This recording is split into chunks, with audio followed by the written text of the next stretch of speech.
I am proud to introduce Taiwan Ambassador H.E.B. Kim Chow. Will you please give her a round of applause and welcome her?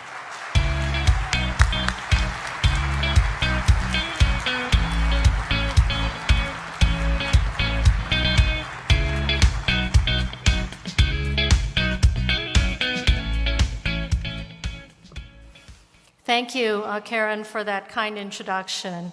And also thank you to the Honorable Chair Stuart Adams for hosting this wonderful event here in the great state of Utah.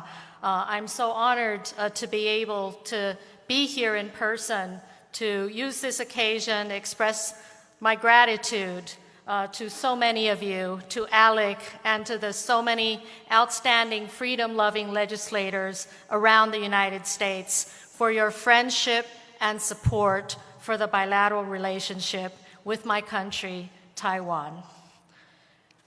And there are a number of specific items that I do want to highlight in terms of our gratitude to all of you. First of all, I want to thank ALEC for awarding my president, Tsai Ing-wen, with the International Pioneer Award for Leadership, highlighting her commitment to free markets and also to fighting for democracy. I think this is an honor not only for the President of Taiwan, but it is also recognition of the freedom-loving people of Taiwan and our determination to keep Taiwan free.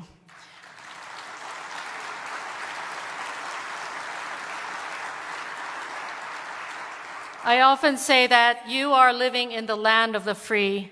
We are living on the island of the free.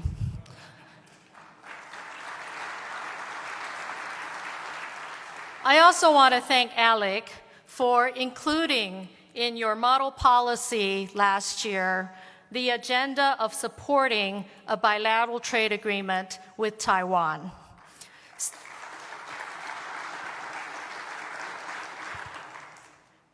Bilateral trade with Taiwan is in the interests of both our countries. For us, it will help us diversify from overdependence on the Chinese economy. I think this necessity has been highlighted, especially during COVID, where very often we are vulnerable to dependencies on China, whether it's on the provision of PPEs or for other supplies that go into our pharmaceutical and medical device supply chain. What we want to do is work among like-minded democracies that share the respect for international property rights and playing by global rules and scientific standards. Mainly, we also believe that it is only in societies that respect the freedom of speech where true innovation can propel technology that advances human progress instead of technology that is abused and used for surveillance and controlling their people.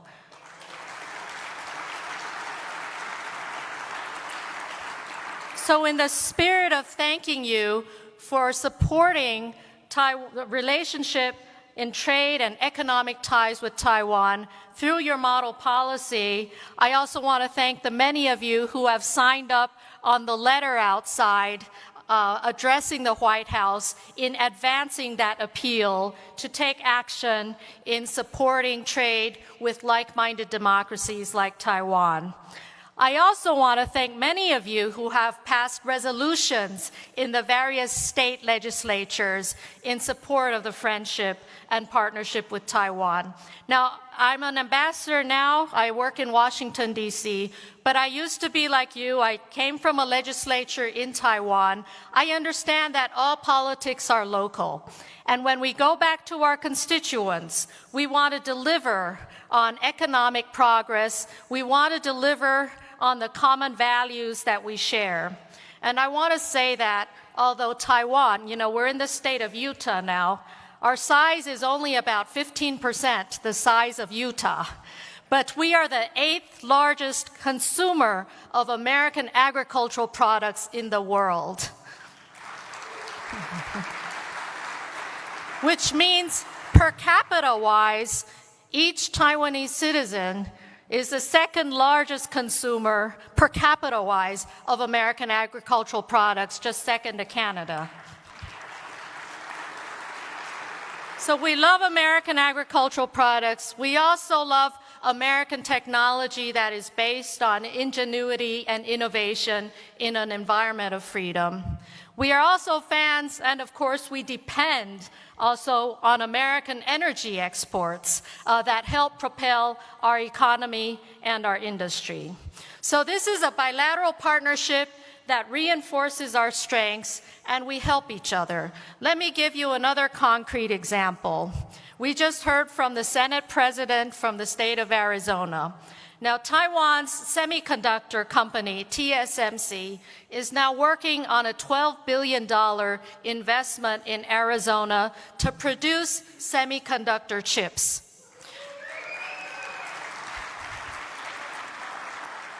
In recent decades, Taiwan has purchased high-end manufacturing equipment from the United States, and we've used that equipment to make chips in Taiwan, which we sell to your auto industry suppliers. Your automakers make the cars and sell them back to Taiwan. So isn't this a mutually beneficial and reinforcing partnership?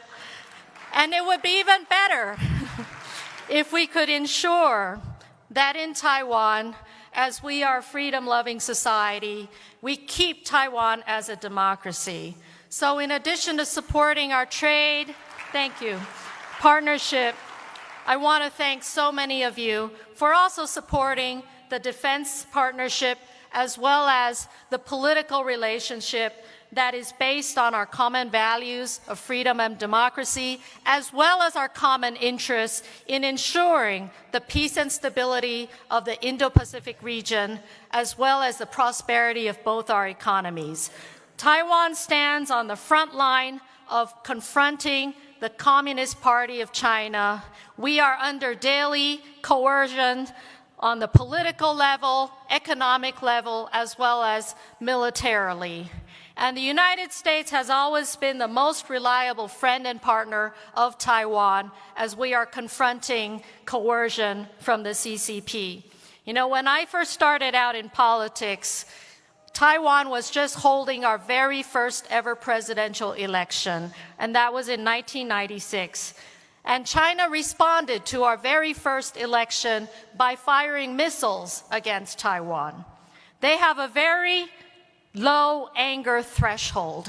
They tend to be upset about everything we do, about our existence, about beating their athletes in the Olympics.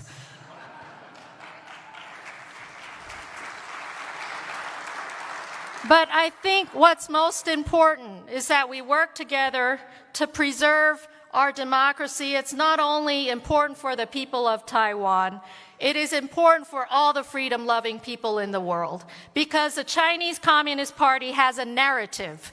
They claim that democracy is not suitable for Asian people. That is a lie, that is false, and Taiwan is living proof of that.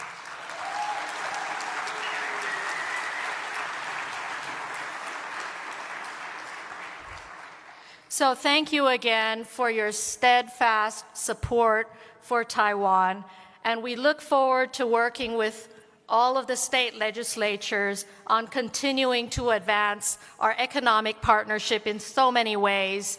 We also look forward to working with you on educational exchanges for all the young people of your schools and your universities around the United States who are questioning the presence of the Confucian Institutes and the way the Chinese government exercises censorship and surveillance on their students. Taiwan is your best alternative for learning the Chinese language in an environment where the young people can exercise their full freedom and tweet whatever they want without the risk of going to jail.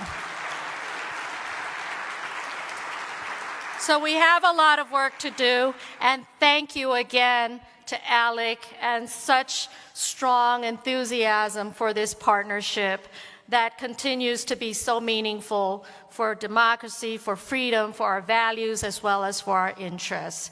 Thank you again from Taiwan.